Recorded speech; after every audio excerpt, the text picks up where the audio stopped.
ನಮಸ್ತೆ ಸ್ನೇಹಿತರೆ, ನಾನು ನಿಮ್ಮ ವಿಜಯ್ ಇನ್ಫೋಯಿಂದ ವಿಜಯ್ ಮಾತಾಡ್ತಾ ಇದ್ದೀನಿ. ಇವತ್ತಿನ ವಿಷಯ ಏನಪ್ಪ ಅಂದರೆ, ಈ ಒಂದು ಸೇತುಬಂಧಕ್ಕೆ ಸಂಬಂಧಪಟ್ಟಂತೆ ಫ್ರೀ ಟೆಸ್ಟ್ ಅಥವಾ ಪೂರ್ವ ಪರೀಕ್ಷೆಯನ್ನು ಯಾವ ರೀತಿ ನಾವು ಎಲ್ ಬಿ ಎ ಲಾಗಿನಲ್ಲಿ ಸ್ಯಾಟ್ಸ್ ಎಲ್ ಬಿ ಎ ಲಾಗಿನಲ್ಲಿ ಯಾವ ರೀತಿ ಎಂಟ್ರಿ ಮಾಡಬೇಕು ಅಂತ ನಾವು ತಿಳ್ಕೊಳ್ಳೋಣ ಸ್ನೇಹಿತರೆ. ಮೊದಲಿಗೆ ನಿಮ್ಮ ಒಂದು ಮೊಬೈಲಲ್ಲಿ ನೀವೇನು ಮಾಡಬೇಕು, ಗೂಗಲಲ್ಲಿ ಹೋಗಿ ಎಲ್ ಬಿ ಎ ಅಂತ ಟೈಪ್ ಮಾಡಿ ಸ್ನೇಹಿತರೆ. ಈ ರೀತಿ ಸೈನ್ ಇನ್ ಅಂತ ಬರುತ್ತೆ.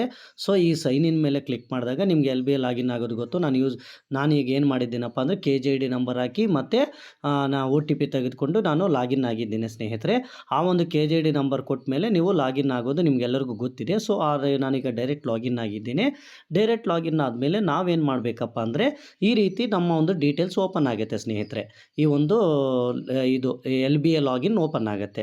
So L B A login open ಆದಾಗ ನಾವೇನು ಮಾಡಬೇಕಪ್ಪ ಅಂದರೆ, ಇಲ್ಲಿ ಮೇಲೆ ಲೆಫ್ಟ್ಗೆ 3 ಅಡ್ಡಗೆರೆ ಇದೆ ಸ್ನೇಹಿತರೆ. ಸೊ ಈ 3 ಅಡ್ಡಗೆರೆ ಮೇಲೆ ಕ್ಲಿಕ್ ಮಾಡೋಣ. ಕ್ಲಿಕ್ ಮಾಡಿದಾಗ ಈ ರೀತಿ ಆಪ್ಷನ್ಸ್ ನಮ್ಗೆ ಬರ್ತವೆ. ಈ ಆಪ್ಷನ್ಸಲ್ಲಿ ಏನು ಮಾಡಬೇಕಪ್ಪ ನಾವು ಅಂದರೆ, ಇಲ್ಲಿ ಕೆಳಗೆ ಬ್ರಿಡ್ಜ್ ಕೋರ್ಸ್ ಅಂತಿದೆ ನೋಡಿ ಸ್ನೇಹಿತರೆ. ಸೊ ನಾವು L B A lesson plan ಬರೆಯೋದು, ಎಂಟ್ರಿ ಮಾಡೋದೆಲ್ಲ ಇಲ್ಲಿ ಮೇಲೆ ಯೂಸ್ ಮಾಡ್ತೀವಿ. ಈಗ ಕೆಳಗೆ ಲಾಸ್ಟ್ ಪಾಯಿಂಟ್ ಇದೆ ನೋಡಿ ಸ್ನೇಹಿತರೆ, ಇದರಲ್ಲಿ ಬ್ರಿಡ್ಜ್ ಕೋರ್ಸ್ ಮೇಲೆ ಕ್ಲಿಕ್ ಮಾಡಬೇಕಾಗತ್ತೆ. ಬ್ರಿಡ್ಜ್ ಕೋರ್ಸ್ ಮೇಲೆ ಕ್ಲಿಕ್ ಮಾಡಿದಾಗ ಈ ರೀತಿ ಪೇಜ್ ಬರುತ್ತೆ. ಇಲ್ಲೆಲ್ಲರೂ ಸ್ಕ್ರೀನ್ ಮೇಲೆ ನೀವು ಟಚ್ ಮಾಡಿ ಈ ಪೇಜು, ಈ ಒಂದು ಡ್ಯಾಶ್ ಬೋರ್ಡ್ ಕ್ಲೋಸ್ ಆಗುತ್ತೆ. ಸೊ ಈಗ ಹೋಯಿತು ನೋಡಿ ಸ್ನೇಹಿತರೆ ಡ್ಯಾಶ್ ಬೋರ್ಡು. ಈ ಡ್ಯಾಶ್ ಬೋರ್ಡ್ ಹೋದ್ಮೇಲೆ ನಮಗೇನು ಮಾಡಬೇಕಪ್ಪ ಅಂದರೆ, ನಾವು ಇಲ್ಲಿ ಈ ರೀತಿ ನಮಗೂ ಓಪನ್ ಆಗಿದೆ. ಈ ಒಂದು ಬ್ರಿಡ್ಜ್ ಕೋರ್ಸ್ ಡೀಟೇಲ್ಸ್ ಎಲ್ಲ ಓಪನ್ ಆಗಿದೆ. ಇವೆಲ್ಲ ಮ್ಯಾಂಡೇಟ್ರು, ನಾವು ತುಂಬಲೇಬೇಕು. ಮೀಡಿಯಮ್ ಕನ್ನಡ ಅಂತಿದೆ. ಕ್ಲಾಸು ಯಾವುದಾದ್ರೂ ಒಂದು ಕ್ಲಾಸನ್ನು ಆಯ್ಕೆ ಮಾಡ್ಕೊಳ್ಳಿ. ಫಾರ್ ಎಕ್ಸಾಂಪಲ್ ನಾನು 5th ಸ್ಟ್ಯಾಂಡರ್ಡನ್ನು ಆಯ್ಕೆ ಮಾಡ್ಕೊತಾ ಇದ್ದೀನಿ ಸ್ನೇಹಿತರೆ. ಈ ಒಂದು 5th ಸ್ಟ್ಯಾಂಡರ್ಡ್ ಆಯ್ಕೆ ಮಾಡ್ಕೊಂಡ್ಮೇಲೆ ಗ್ರೂಪ್ ಕೇಳುತ್ತೆ. ಸೊ ಗ್ರೂಪನ್ನು ಇದು 6 ಅಪ್ ಟು 5th ಇದು ಫಸ್ಟ್ ಒನ್ ಆಯ್ಕೆ ಮಾಡ್ಕೊಳ್ಳಿ. 6th ಮೇಲೆ ಇರೋದು ಇದು ಸೆಕೆಂಡ್ ಒನ್, ಹಿಂದಿ ಇರೋದನ್ನು ಆಯ್ಕೆ ಮಾಡಿ. ನಾನೀಗ ಅಪ್ ಟು 5th ಇದೆಯಲ್ಲ, ಸೊ 5thಗೆ first one Kannada medium, Kannada English ಆಯ್ಕೆ ಮಾಡ್ಕೊಳ್ತಾ ಇದ್ದೀನಿ. ಸೊ ನಾನು ಈಗ ಸೆಕ್ಷನ್, ಯಾವ ಸೆಕ್ಷನ್ನು, ಎ ಸೆಕ್ಷನನ್ನು ಆಯ್ಕೆ ಮಾಡ್ಕೊಳ್ತಾ ಇದ್ದೀನಿ. ಸಬ್ಜೆಕ್ಟು, ಯಾವ ಸಬ್ಜೆಕ್ಟು, ಕನ್ನಡ ಸಬ್ಜೆಕ್ಟನ್ನು ಆಯ್ಕೆ ಮಾಡ್ಕೊತಾ ಇದ್ದೀನಿ ಸ್ನೇಹಿತರೆ. ಡೇಟು, ಯಾವ ಡೇಟು, ಈ ಮಂತಲ್ಲಿ ನೀವು ಯಾವ ಡೇಟ್ ನೀವು ಫ್ರೀ ಟೆಸ್ಟ್ ಅಂದರೆ ಪೂರ್ವ ಪರೀಕ್ಷೆ ತೆಗೆದುಕೊಂಡಿದ್ರೆ ಆ ಡೇಟನ್ನು ನಾನು ಎಂಟ್ರಿ ಮಾಡ್ತಾ ಇದ್ದೇನೆ. ಎಂಟ್ರಿ ಮಾಡಿ ಇಲ್ಲಿ ಸರ್ಚ್ ಕೊಡಬೇಕಾಗತ್ತೆ ಸ್ನೇಹಿತರೆ. ಸರ್ಚ್ ಕೊಟ್ಟಾಗ ಈ ರೀತಿ ನಮಗೆ ನಮ್ಮ ಡೀಟೇಲ್ಸು ನಮಗೆ ಓಪನ್ ಆಗುತ್ತೆ, ನಾವು ಸರ್ಚ್ ಕೊಟ್ಟಿರೋಂಥ ಕ್ಲಾಸಿಗೆ ಸಂಬಂಧಪಟ್ಟಂತೆ ಸ್ನೇಹಿತರೆ. ಮೊದಲಿಗೆ ನೀವು ಈ ರೀತಿ ಓಪನ್ ಆದಾಗ ನಿಮಗೆ ಒಂದು ಪೇಜ್ಗೆ 10 ಮಕ್ಕಳಷ್ಟೇ ಓಪನ್ ಆಗ್ತವೆ ಸ್ನೇಹಿತರೆ. ಎಲ್ಲ ಮಕ್ಕಳು ಬೇಕಂದರೆ ಇಲ್ಲಿ ಏನು ಮಾಡಬೇಕು, ಇಲ್ಲಿ ಸರ್ಚ್ ಎಂಟರ್ಸ್ ಇಲ್ಲಿ ಮೇಲೆ, ಇಲ್ಲಿ 50 ಎಂಟರ್ಸ್ ಆದರೂ ತಗೊಳ್ಳಿ, 500 ಎಂಟರ್ಸ್ ಎಷ್ಟಾದರೂ ತೆಗೆದುಕೊಳ್ಳಿ. ಸೊ ನಾನೀಗ ಫಾರ್ ಎಕ್ಸಾಂಪಲ್ 100 ಕೊಡ್ತಾಯಿದ್ದೀನಿ. 100 ಮೇಲೆ ಯಾರಿಗೂ ಇರಲ್ಲ. ಸೊ ನೋಡಿ ಸ್ನೇಹಿತರೆ, ನನಗೆ ಇಷ್ಟು ಮಕ್ಕಳು ಓಪನ್ ಆಯಿತು. ಇದು ಇಲ್ಲಿ ಎಂಟರ್ಸು. ಇಲ್ಲ ನಾನು ಬೇಡ ಸರ್ ಅಂದರೆ ಇಲ್ಲಿ ಪೇಜ್ ವೈಸ್ ತೊಗೋಬೋದು, ಅದು ಬೇಡ ಸ್ನೇಹಿತರೆ. ಇಲ್ಲಿ ಸರ್ಚ್ 100 ಈ ಎಂಟರ್ಸ್ನೇ ಯೂಸ್ ಮಾಡಿ ಎಲ್ಲ ಮಕ್ಕಳನ್ನೂ ಅಟ್ ಎ ಟೈಮ್ ತೋರಿಸುತ್ತೆ. ಮತ್ತು ಈ ರೀತಿ ಮತ್ತು ನಾವೇನು ಮಾಡ್ಕೋಬೇಕು ಸ್ನೇಹಿತರೆ ಅಂದರೆ, ಈ ಕ್ಲಾಸ್ಗೆ ಸಂಬಂಧಪಟ್ಟಂತೆ ಎಲ್ಲ ಒಂದು ಏನು ಲರ್ನಿಂಗ್ ಔಟ್ಕಮ್ಸ್ ಯಾವ್ಯಾವು ಅನ್ನೋದನ್ನು ಸಹ ನೋಡ್ಕೋಬೋದು. ಈ ಸಬ್ಜೆಕ್ಟ್ಗೆ ಸಂಬಂಧಪಟ್ಟ ಹಾಗೆ ಇಲ್ಲಿ ನಾವೇನು ಮಾಡಬೇಕು, ವೀವ್ ಆಲ್ LOs ಅಂತಿದೆಯಲ್ಲ, ಇದ್ರ ಮೇಲೆ ಕ್ಲಿಕ್ ಮಾಡಿ. ಈ ರೀತಿ ನೋಡಿ ಸ್ನೇಹಿತರೆ, ಈ ರೀತಿ ಬರುತ್ತೆ. LO1, LO2, LO3, LO4, LO5, LO6, LO7, LO8, LO9, LO10 ಇಷ್ಟು ಬರುತ್ತೆ ಸ್ನೇಹಿತರೆ. ಈ ಲರ್ನಿಂಗ್ ಔಟ್ಕಮ್ಸ್ನ ನೀವು 10 ಲರ್ನಿಂಗ್ ಔಟ್ಕಮ್ಸ್ ಕೊಟ್ಟಿದ್ದಾರೆ ನಿಮಗೆ.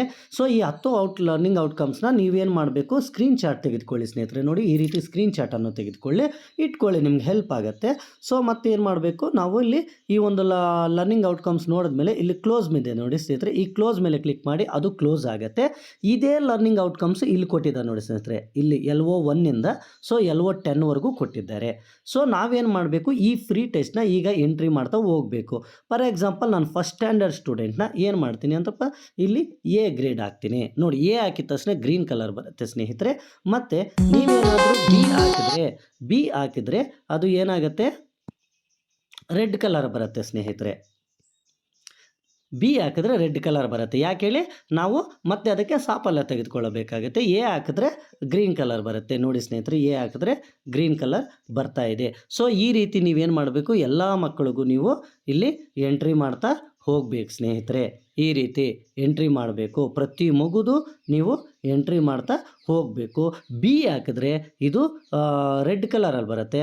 ಮತ್ತು ಈ ಬಿ ಹಾಕಿದ ಮಕ್ಕಳು ನೆಕ್ಸ್ಟ್ ಪೋಸ್ಟ್ ಟೆಸ್ಟ್ಗೆ ತಾನೇ ಓಪನ್ ಆಗುತ್ತೆ. ಆ ಹೆಸರುಗಳಷ್ಟೇ ಓಪನ್ ಆಗುತ್ತೆ. ನೆಕ್ಸ್ಟ್ ಪೋಸ್ಟ್ ಟೆಸ್ಟ್ ಇದರಲ್ಲೇ ಎಂಟ್ರಿ ಮಾಡಬೇಕು ನಾವು.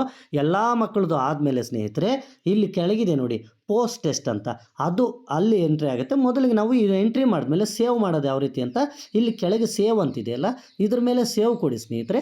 ಸೇವ್ ಆಗುತ್ತೆ. ಮತ್ತು ಎಲ್ಲ ಮಕ್ಕಳದು ಎಂಟ್ರಿ ಆದಮೇಲೆ ಒಬ್ರದ್ದಲ್ಲ ಸ್ನೇಹಿತರೆ, ನಾನು ಹೇಳ್ತಾ ಇರೋದು ಎಲ್ಲ ಮಕ್ಕಳದು, ಎಲ್ಲ ವಿದ್ಯಾರ್ಥಿಗಳದ್ದು ಎಂಟ್ರಿ ಮಾಡಿದ್ಮೇಲೆ ಸೇವ್ ಕೊಡಿ.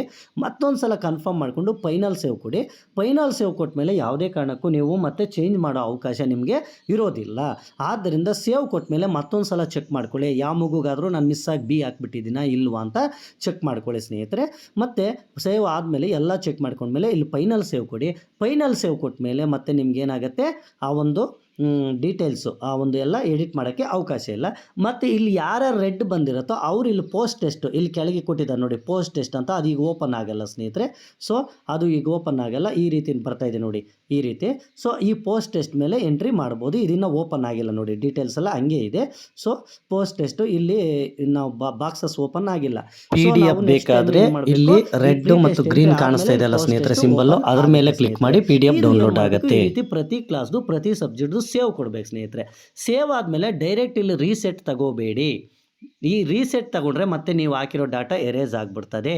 ಆದ್ದರಿಂದ ನೀವೇನು ಮಾಡಬೇಕು, ಫೈನಲ್ ಸೇವ್ ಆದಮೇಲೆ ನೀವೇನು ಮಾಡಬೇಕು, ಇಲ್ಲಿ ಮತ್ತೆ ಇಲ್ಲಿ 3 ಅಡ್ಗೆರೆ ಇದಾವಲ್ಲ ಇದ್ರ ಮೇಲೆ ಕ್ಲಿಕ್ ಮಾಡಿ, ಯಾವುದಾದ್ರೂ ಇಲ್ಲಿ ಆಪ್ಷನ್ ಒಂದು ಓಪನ್ ಮಾಡಿ. ಈ ರೀತಿ ಓಪನ್ ಮಾಡಿ. ಈ ರೀತಿ ಓಪನ್ ಮಾಡಿದ್ಮೇಲೆ ಮತ್ತೆ ಇದ್ರ ಮೇಲೆ ಕ್ಲಿಕ್ ಮಾಡಿ.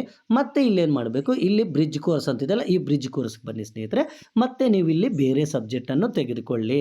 ನೀವೇನಾದರೂ ಅಲ್ಲಿ ಸೇವ್ ಮತ್ತು ಫೈನಲ್ ಸೇವ್ ಕೊಟ್ಟ ಮೇಲೆ ಅಲ್ಲಿ ಮತ್ತೆ ರೀಸೆಟ್ಗೆ ಹೋದರೆ ದಯವಿಟ್ಟು ನಿಮ್ಮ ಮಾಹಿತಿ ಎರೇಸ್ ಆಗುತ್ತೆ, ನಿಮ್ಮ ಡಾಟಾ ಎಲ್ಲ ಎರೇಸ್ ಆಗುತ್ತೆ. ಆದ್ದರಿಂದ ಆ ರೀತಿ ಮಾಡೋಕ್ಕೆ ಹೋಗಬೇಡಿ. ಈ ರೀತಿ ನೀವು ಪ್ರತಿಯೊಬ್ಬರು ಸಹ ಪ್ರೀ ಟೆಸ್ಟನ್ನು ಈ ರೀತಿ ನೀವು ಎಂಟ್ರಿ ಮಾಡಿ. ಪೋಸ್ಟ್ ಟೆಸ್ಟ್ನ ನೆಕ್ಸ್ಟ್ ಇನ್ನೊಂದು ವಿಡಿಯೋದಲ್ಲಿ ಹೇಳ್ತೀನಿ ಸ್ನೇಹಿತರೆ. ಈ ವಿಡಿಯೋ ಇಷ್ಟ ಆದರೆ ಲೈಕ್ ಮಾಡಿ, ಶೇರ್ ಮಾಡಿ, ಕಾಮೆಂಟ್ ಮಾಡಿ ಹಾಗೂ ಸಬ್ಸ್ಕ್ರೈಬ್ ಮಾಡ್ಕೊಳ್ಳಿ. ಥ್ಯಾಂಕ್ ಯು ಸ್ನೇಹಿತರೆ.